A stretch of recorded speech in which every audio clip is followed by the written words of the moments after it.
Segera beliau Allah Subhanahu wa taala. Salam dan salam semoga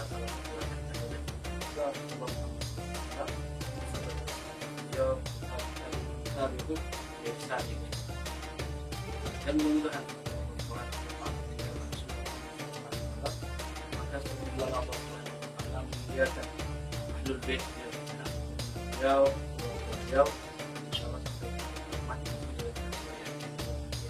Amin. Masyaallah muslimin,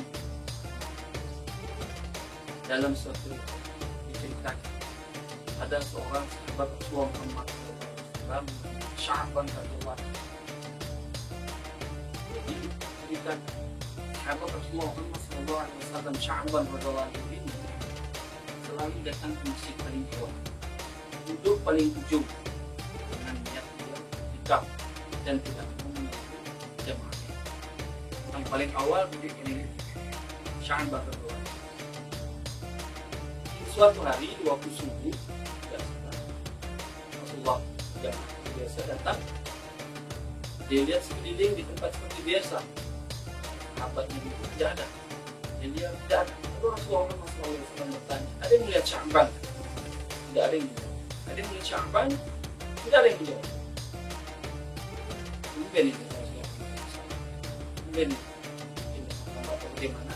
Alhasil, kita tunggu sejenak, kata Rasulullah. Tunggu. Sahabat beliau Rasulullah SAW tak berani. Kalau kita sholat di siang, sholat subuh, ba'da sholat Rasulullah SAW bertanya lagi, ada yang tahu kabar di Sya'ban? Ada yang tahu kabar di Sya'ban? Tidak ada yang menjawab. Lalu Rasulullah SAW bertanya, ada yang tahu rumah di Sya'ban? Salah seorang jamaah sahabat menjawab, mengangkat tangan, saya tahu persis rumahnya ya Rasulullah. Kalau begitu antarkan aku ke sana, kata Rasulullah Muhammad SAW. Alhasil jalan ba'da salat subuh. Jalan pergi ke rumah Sya'ban cukup jauh.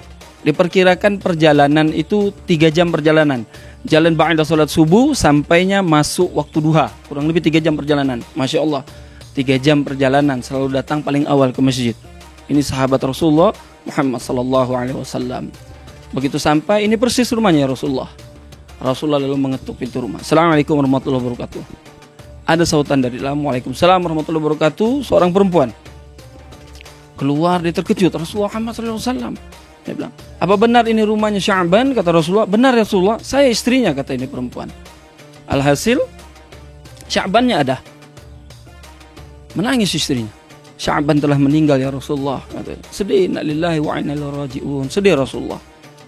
Tapi ya Rasulullah, ada 3 hal yang membuat kami ini bertanya-tanya. Di sela-sela sakaratul mautnya, Sya'ban radhiyallahu anhu ini, suamiku Sya'ban, mengucapkan 3 kalimat. Yang pertama, kenapa tidak lebih jauh? Diulang 2 kali, kenapa tidak lebih jauh? Kalimat yang kedua, kenapa tidak yang baru? Kalimat ketiga, kenapa tidak semuanya? Ini Masya Allah, kata Rasulullah, hanya mautlah, kematian yang membuat Sya'ban tidak datang untuk berjamaah ke masjid. Nanti hikmahnya kita ambil terakhir ya. Alhasil Rasulullah Muhammad SAW, saya persingkat lagi ini kisah. Rasulullah Muhammad SAW menceritakan, kita ini kalau sudah sakaratul maut tuh Allah buka hijab, Allah perlihatkan amal-amal perbuatan kita dulu, baik yang baik maupun yang buruk, yang ibadah maupun yang maksiat Allah perlihatkan. Lalu Allah perlihatkan juga balasan-balasannya, baik dapat buruk, baik dapat baik, maksud saya buruk dapat buruk, Allah perlihatkan. Lalu bagaimana dengan Sya'ban radhiyallahu anhu ini? Allah perlihatkan, ini amal ibadahmu, setiap hari jalan kurang lebih 3 jam dari rumah ke masjid hanya untuk dapat berjamaah di masjid. Ini amal ibadahmu, kata Allah Subhanahu wa taala, ini nikmat-nikmat yang kuberikan kepadamu. Ini surga yang kuberikan kepadamu. Lalu dalam hatinya di sela-sela sakaratul mautnya, Sya'ban radhiyallahu anhu mengatakan, hanya 3 jam perjalanan aku sudah dapat nikmat dan surga seperti ini. Lalu bagaimana lebih dari 3 jam maka aku bisa dapatkan lebih daripada ini? Maka keluarlah kalimat yang pertama dari mulut Sya'ban radhiyallahu anhu. Yang pertama, kenapa tidak lebih jauh? Aduh, katanya, kenapa tidak lebih jauh? Dia mau lebih jauh lagi perjalanan dari rumahnya ke masjid biar nikmat surga yang dia dapatkan lebih daripada dia dapatkan sekarang. Yang kedua, kalimat yang keluar, kenapa tidak yang baru? Di suatu subuh seperti biasa, Sya'ban radhiyallahu anhu akan pergi ke masjid berjamaah. Dia buka pintu, waktu itu musim dingin kalau tidak salah. Dinginnya itu angin menusuk sampai ke tulang, kurang lebih begitu. Alhasil Sya'ban radhiyallahu anhu masuk lagi. Di dalam dia pakai jubah yang baru, di luar dia pakai lapisi. Yang kedua jubah yang butut, yang usang gitu, yang buruk. Jalanlah beliau. Begitu jalan mendekati masjid, dia lihat ada orang yang hampir mati kedinginan. Lalu dia buka dia punya jubah yang buruk itu, yang usang, dia pakaikan kepada orang itu, dibawa salat jamaah di masjid. Lalu Allah perlihatkan lagi amal kebaikannya itu. Allah perlihatkan amal ibadahnya itu, kata Allah, ini engkau pernah memberikan orang, kurang lebih begitu ya, memberikan orang jubah yang buruk, jubah yang butut, maka ini nikmat-nikmat yang aku berikan kepadamu. Ini surga-surga yang aku berikan kepadamu.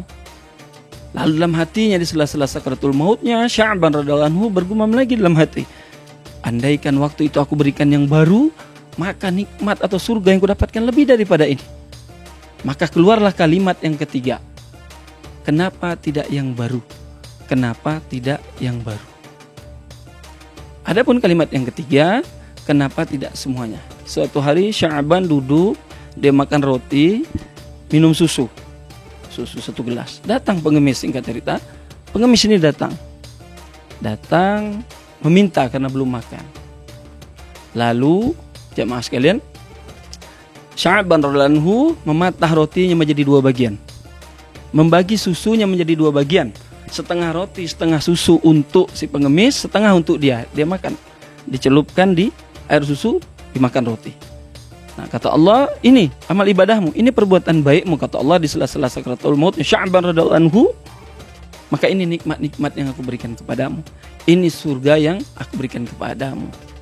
Dalam sakaratul mautnya itu, Sya'ban radhiyallahu anhu berpikir lagi, andaikan waktu itu aku berikan semua roti, aku berikan semua 1 gelas susu, maka nikmat dan surga yang kudapatkan lebih daripada ini. Alhasil keluarlah kalimat yang ketiga, kenapa tidak semuanya? Kenapa tidak semuanya? Maksudnya kenapa tidak semua aku berikan saja susu itu sama roti itu. Ini 3 kalimat. Hikmah atau pelajaran apa yang kita ambil dari kisah sahabat Rasulullah Muhammad SAW ini? Yang pertama, kenapa tidak lebih jauh? Kita ini coba kita introspeksi diri, muhasabah diri. Masjid di dekat rumah kelihatan, susah kita untuk datang berjamaah ke masjid. Dipanggil azan, tidak datang ke masjid. Susah kita untuk berjamaah ke masjid. Alasan masjid ini, itu imamnya ini, masjidnya ini, banyak alasan. Alhasil tidak ikut berjamaah di masjid. Untung-untungan sholat di rumah. Perbedaan kalau tidak salah 27 derajat. Nanti sudah sakaratul maut baru kita menyesal. Ketika Allah perlihatkan balasan-balasan nanti, Allah buka hijab, kita lihat baru kita menyesal. Jadi sebelum kita menyesal, ayo kita beribadah di masjid, kita sholat di masjid, kita berjamaah. Pelajaran yang kedua, kenapa tidak yang baru? Lihat kita kalau ada musibah, ada bencana, tsunami, tanah longsor, kita beri bantuan baju bekas layak pakai. Itu kalau memang ingin bersedekah tapi tidak punya. Tapi lihat yang mampu, lihat yang kaya, ikut juga memberikan sesuatu yang bekas, padahal mampu membelikan yang baru. Sayang uang diam di bank, ujung-ujungnya nanti dia meninggal, istri nikah lagi, anak tidak sempat diajarkan ilmu agama, warisan dipakai untuk berpoya-poya bermaksiat, jadilah dia dosa jariah. Ini teguran buat kita. Mampu membelikan yang baru, kenapa harus memberikan yang bekas? Jamaah yang memberikan Allah. Yang ketiga, kenapa tidak semuanya? Kita ibaratkan begini, kita masuk ke dalam masjid, mungkin tarawih, mungkin sholat Jumat. Masuk, di dalam kantong ada uang 22.000. Ketika kita masuk di dalam masjid, ada kotak amal lewat. Berpikir keras kita ini, yang mana aku masukkan ke dalam kotak amal ini? Yang 2.000 atau 20.000? Kalau aku masukkan 20.000, 2.000 jadi apa? Kalau aku masukkan 2.000, 20.000 nih, ini bisa beli ini, beli, mohon maaf, mungkin beli bensin, mungkin bisa untuk beli rokok katanya lagi, naudzubillah min dzalik. Banyak macam. Alhasil berpikir keras, berkeringat. 20.000 masuk dalam kantong, 2.000 dimasukkan ke kotak amal, yang dimakan jadi kotoran, yang dimakan jadi kotoran. Sepersekian persen saja jadi darah, sepersekian persen saja jadi daging, mungkin jadi tenaga kita. Sisanya yang banyak jadi kotoran. 2.000 kita masukkan ke dalam kotak amal. Nanti sudah sakaratul maut, ketika Allah perlihatkan baru menyesal, ya Allah, kenapa aku masukkan hanya 2.000? Kenapa tidak 20.000 ya Allah? Apalagi ini bulan Ramadan. Pahala yang sunnah jadi wajib, yang wajib Allah lipatkan 10 sampai 700 kali lipat. Kapan lagi? Belum tentu kita ketemu dengan bulan Ramadan yang akan datang. Pergunakan sebaik-baiknya bulan Ramadan ini. Kita minta dipanjangkan umur, temu dengan bulan Ramadan. Sekarang kita sudah ketemu. Sekarang bagaimana kita memanfaatkan umur yang panjang ini? Jangan sampai jadi istirahat, menjadi bala, jadi musibah, ujung-ujungnya hanya untuk mengumpul dosa. Jadi mari melalui cerita sahabat Rasulullah Muhammad SAW ini, di bulan yang baik ini, bulan penuh rahmat ini, kita tingkatkan sedekah kita tingkatkan amal kita. Jangan sampai di kemudian hari kita menjadi orang-orang yang rugi, orang-orang yang menyesal. Mudah-mudahan Allah berikan kita hidayah, Allah berikan kita kekuatan untuk menjaga hidayah ini, agar kita selamat dunia dan akhirat. Mungkin ini yang dapat saya sampaikan, kurang lebihnya saya mohon maaf. Assalamualaikum warahmatullahi wabarakatuh.